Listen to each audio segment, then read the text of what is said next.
NBC Hindi पर आप सभी का स्वागत है। मैं हूं आपके साथ मयंक तिवारी। उत्तर प्रदेश विधानसभा चुनाव जैसे जैसे नजदीक आता जा रहा है वैसे वैसे तमाम राजनीतिक दलों में सुगबुगाहट भी तेज होती जा रही है, हलचलें बढ़ती जा रही हैं। उसके पीछे की वजह क्या है और क्या कुछ मायने हैं, तमाम लोगों से बातचीत के बाद तमाम उसके अलग अलग कयास निकले, अलग अलग तरह की बातें निकली। इस वक्त हमारे साथ शाहगंज विधानसभा के वर्तमान विधायक, उत्तर प्रदेश सरकार में मंत्री रह चुके हैं, शैलेंद्र यादव जी, ललई जी के नाम से जाने जाते हैं। इनसे हम बातचीत करेंगे और जानेंगे कि वर्तमान में शाहगंज विधानसभा किस परिस्थिति में है, जब इस समय योगी सरकार का राज पूरे प्रदेश में कायम है। इसके बावजूद भी लोगों ने उन पर पूरी तरह से भरोसा जताया है और अगर भविष्य में समाजवादी पार्टी की सरकार बनती है, फिर से उनको मंत्री पद की जिम्मेदारी मिलती है, तो वो अपने विधानसभा और अपने क्षेत्र समाज के विकास के लिए किस तरह से काम करेंगे। सर, हमारा सबसे पहला सवाल ये है कि अगर ग्रामीण क्षेत्रों की बात की जाए तो यहाँ पर एक बड़ी समस्या है आवारा पशुओं की। आप देखते होंगे ग्रामीण क्षेत्रों में कई लोगों से हमारी बातचीत हुई, उन्होंने सीधे तौर पर यह बताया कि एक बार में 200-200, 250-250 पशुओं का झुंड निकलता है, पूरी की पूरी फसल साफ हो जाती है।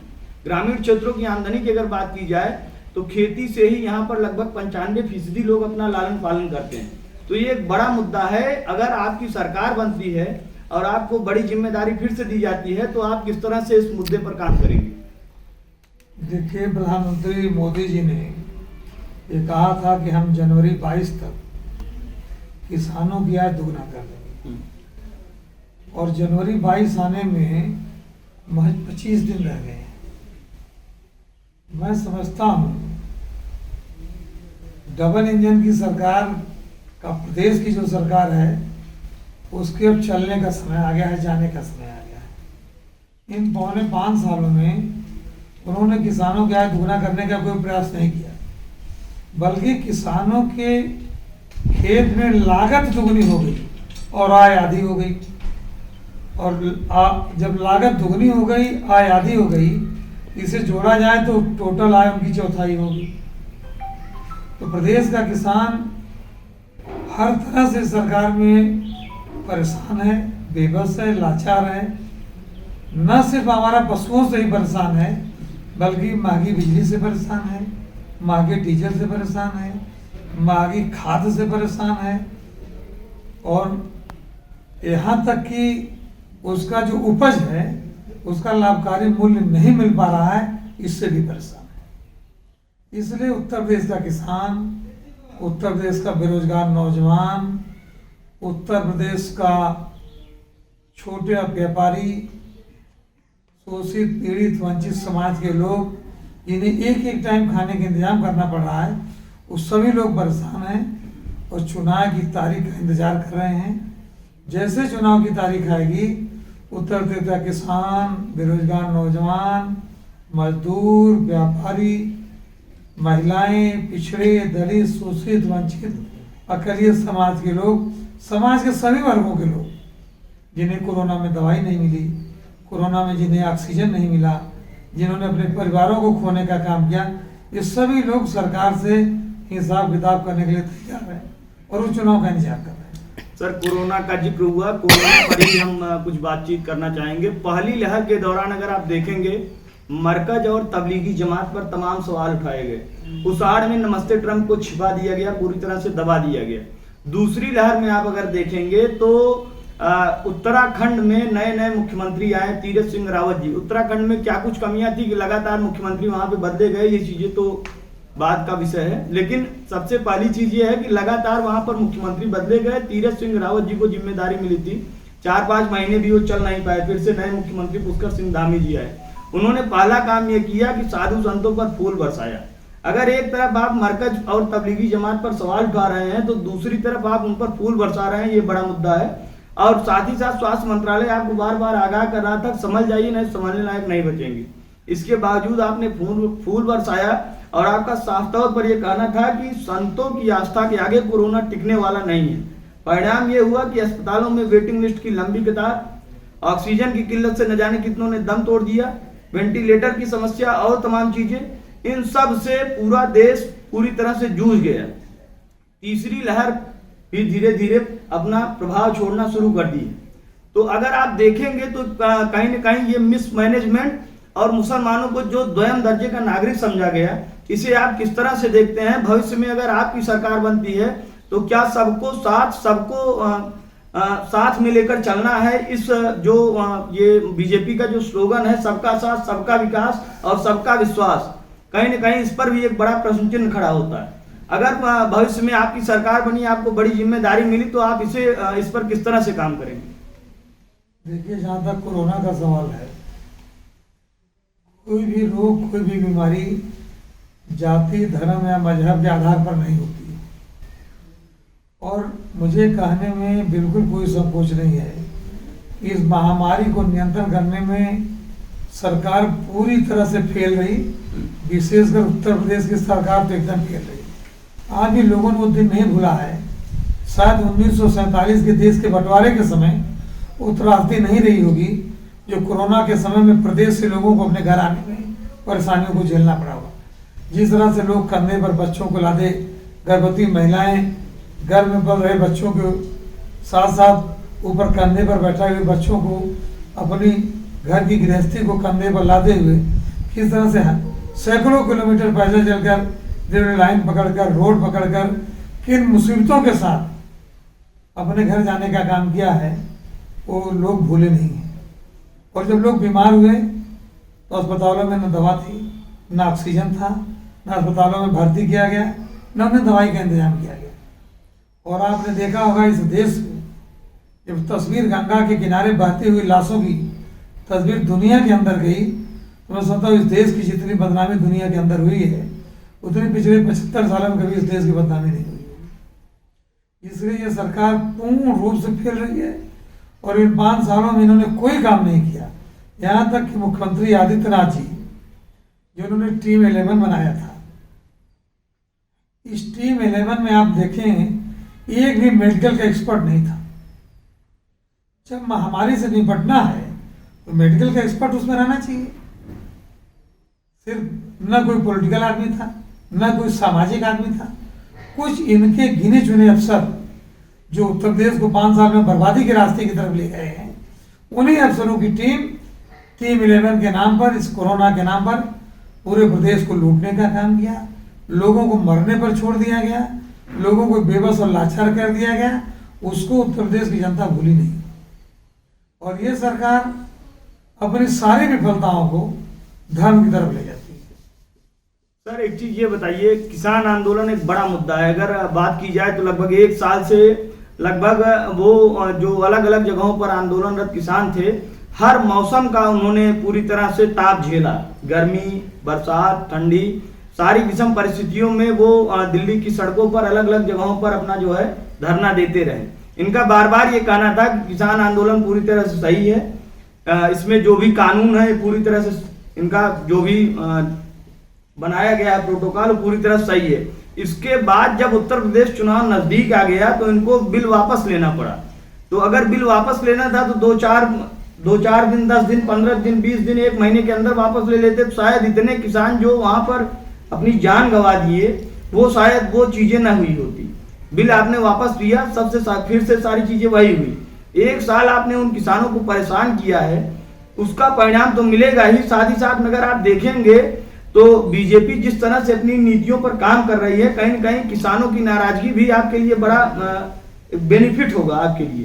तो इसे आप किस तरह से देखते हैं कि अगर भविष्य में आपकी सरकार बनती है तो किसानों के हित में आप कौन से वो कदम उठाएंगे जिसके चलते जो अन्नदाता जिसे माना जाता है, जो सबका लगभग सबकी पेट का इंतजाम करता है, उसकी व्यवस्था सही तरीके से हो सके? पहली बात जो बिल की बात है, तो बिल तो कोई अंग्रेजों का लाया बिल तो था ना।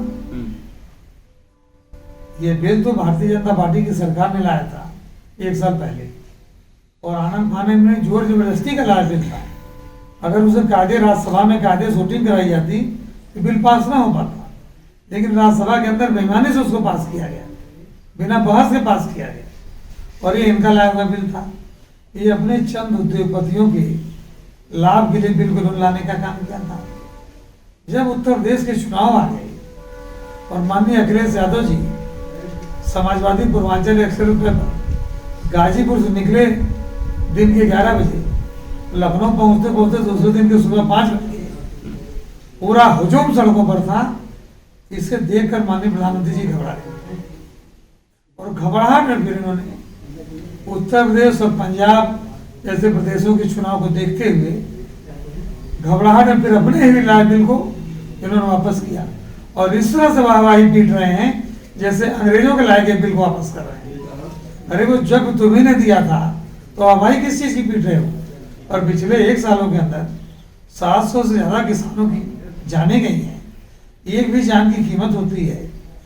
आप बताइए, आपने बिल वापस ले लिया, जिन किसानों की जाने गई हैं उनके परिवारों का क्या होगा? जो उन पर पूरे देश के अंदर तमाम फर्जी मुकदमे लगाए गए किसानों पर, उनका क्या होगा? आपके गृह राज्य मंत्री के उकसाने पर उनके बेटे ने जीप चढ़ाकर किसानों की हत्या कर दी। इस जुर्म का क्या होगा? और एमएसपी का क्या होगा? बिना एमएसपी के तो किसानों का भला होना नहीं। ये कहते हैं किसानों की आय दुगुना करेंगे। किसानों की आय तो दुगुना तब होगी जब आपके कृषि विश्वविद्यालय या कृषि अनुसंधान केंद्र 1 एकड़ में किसी गेहूं, धान या जौ या गन्ना की जो लागत बताते हैं उससे दुगने पर सरकार खरीदे, तब तो किसानों की आय दुगना होगी।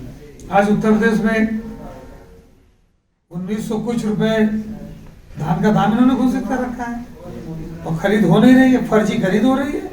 मजबूरन किसान को व्यापारियों के हाथ 1200 में अपना धान बेचना पड़ रहा है जो लागत से भी कम है। तो ऐसे में किसानों का कैसे दुगना होगी? और जब समाजवादी पार्टी की सरकार आएगी, लोहिया जी के मानने वाले लोग हैं, डॉक्टर अंबेडकर के मानने वाले लोग हैं, चौधरी चरण सिंह के अनुयायी हैं, माननीय मुलायम सिंह जी के रास्ते पर चलने वाले लोग हैं, किसानों के यहाँ दुगना करने का काम हम समाजवादी लोग करेंगे। उसके लिए उन्हें सस्ती खाद देंगे, सस्ती बिजली देंगे, सस्ते कीटनाशक देंगे, ताकि उनकी लागत जो अब दुगनी हो गई है वो लागत आधी हो जाए। उसके बाद उनकी उपज सरकारी रेट पर पूरा का पूरा खरीदने का काम करेंगे, तब जाकर के किसान की आय दुगनी होगी। बढ़ती महंगाई, बेरोजगारी, इसके अलावा वो तमाम मुद्दे जिनसे जो समाज की रीढ़ कही जाती है, समाज का युवा वर्ग वो पूरी तरह से जूझ रहा है। समाजवादी पार्टी की अगर सरकार बनी तो आप इसे किस तरह से कंट्रोल करेंगे? क्योंकि अगर आप देखेंगे, आप दूरगामी दृष्टि से देखें तो 10 से 15 हजार रुपए के लिए हमारे यहाँ के युवा पलायन कर जाते हैं महानगरों की तरफ। तो उनका पलायन रोकने के लिए आपकी सरकार में किस तरह से काम किया जाएगा? क्योंकि 10 से 15 प्रतिभा का पलायन हो ये बात तो जायज है, लेकिन 10 से 15 हजार रुपए की नौकरी के लिए पलायन कर जाना ये बातें उतना जायज नहीं है। क्योंकि भविष्य में कभी इस तरह की परिस्थिति बन जाती है, 2-4 हजार जो उनकी सेविंग है वो भी चली जाती है, वो कर्ज में डूब जाते हैं, पूरी तरह से कंगाल हो जाते हैं, उनका भविष्य अंधकारमय हो जाता है। तो इंडस्ट्री को डेवलप करने के लिए अगर आप लोग सरकार बनती है, किस तरह से आप काम करेंगे सागंज विधानसभा क्षेत्र में? भाई, ये उत्तर प्रदेश में जो डबल इंजन की सरकार चल रही है जी, इनके काम तो कुछ इन्होंने किए नहीं। 5 साल में कोई काम नहीं किया इन्होंने। अब ये कर क्या रहे हैं? अब अपने विज्ञापनों में कभी प्रदेश से बाहर, कभी देश से बाहर की तस्वीरें लगा करके अपनी वाहवाही लूट रहे हैं। अभी आपने देखा होगा, टाइम्स ऑफ इंडिया में एक विज्ञापन छपा था भारतीय जनता पार्टी की उत्तर प्रदेश सरकार का। इसमें उन्होंने जो ओवरब्रिज पुल दिया था वो कलकत्ता का था। जो एक यूनिवर्सिटी दी थी, बिल्डिंग दी थी, अमेरिका की थी। अभी इन्होंने जो एयरपोर्ट के जिनके नेताओं ने ट्वीट किया तो उसमें जो एयरपोर्ट की फोटो थी चाइना की थी। तो बताइए ये देश को कहाँ ले जाना चाह रहे हैं? जितनी इन्होंने अभी समिटें करवाई, राष्ट्रपति को बुलाया, प्रधानमंत्री को बुलाया, हम पूछना चाहते हैं कि जितने लोगों ने आप एमयू पर दस्तखत किए उनके उद्योग स्थापित ना हो। इसको पूरी तरह से छलावा किया जा रहा है। झूठ, फरेब, बेईमानी, ये भारतीय जनता पार्टी के चाल चलित और चेहरा है। झूठ, फरेब और बेईमानी भारतीय जनता पार्टी की एक चाल चलित और चेहरा है। और उत्तर प्रदेश का बेरोजगार, आपने देखा कल कितनी लाठियां शिक्षकों पर लखनऊ में पड़ी है। जिस तरह से दौड़ा करके कल शिक्षक जो भारत के भविष्य को बनाने वाले लोग हैं उन पर कितनी लाठियां पड़ी हैं। इन्होंने कोई नौकरियां नहीं दी। इनके जितने अब तक पेपर हुए सब लीक हुए, समाजवादी पार्टी सरकार में इनको मानदेय मिल रहा था, वो भी बंद कर दिया गया, उसे आप लोग आगे से चालू करेंगे अगर सरकार बनती है तो? हम वो हर काम करेंगे जिससे किसान खुशहाल हो, बेरोजगार खुशहाल हो, महिलाएं खुशहाल हो, समाज का मध्यम पिछड़ा शोषित समाज, दलित समाज, अकलियत के समाज जिनके साथ अन्याय हो रहा है उन्हें न्याय मिल सके। और जो बेरोजगार हैं, बेरोजगारों की कोई जाति नहीं है, किसान जो है उनकी कोई जाति नहीं होती, जो व्यापारी हैं छोटे छोटे उनकी कोई जाति नहीं होती, ये सभी जातियों धर्मों के लोग हैं। इनके साथ जो अन्याय हुआ है उनके साथ न्याय करने का काम, उन्हें उनका हक और अधिकार देने का काम, उन्हें रोजी रोटी और उनकी तरक्की करने का काम समाजवादी पार्टी की सरकार करेगी। एनबीसी हिंदी को आपने सर अपना कीमती समय दिया, इसके लिए बहुत बहुत धन्यवाद। तो ये थे हमारे साथ साहगंज विधानसभा के वर्तमान विधायक, उत्तर प्रदेश सरकार में मंत्री भी रह चुके हैं, शैलेंद्र यादव जी, ललाई के नाम से लोकप्रिय हैं। इनका साफ तौर पर यह कहना है कि अगर भविष्य में उत्तर प्रदेश में समाजवादी पार्टी की सरकार बनती है तो उत्तर प्रदेश के विकास के लिए वो काम किए जाएंगे जो पूरी तरह से युवाओं, समाज के पिछड़े और शोषित वंचितों के हित में होंगे। देश दुनिया की तमाम बड़ी खबरों के लिए जुड़ रही है हमारे साथ, देखते रहिए एनबीसी हिंदी।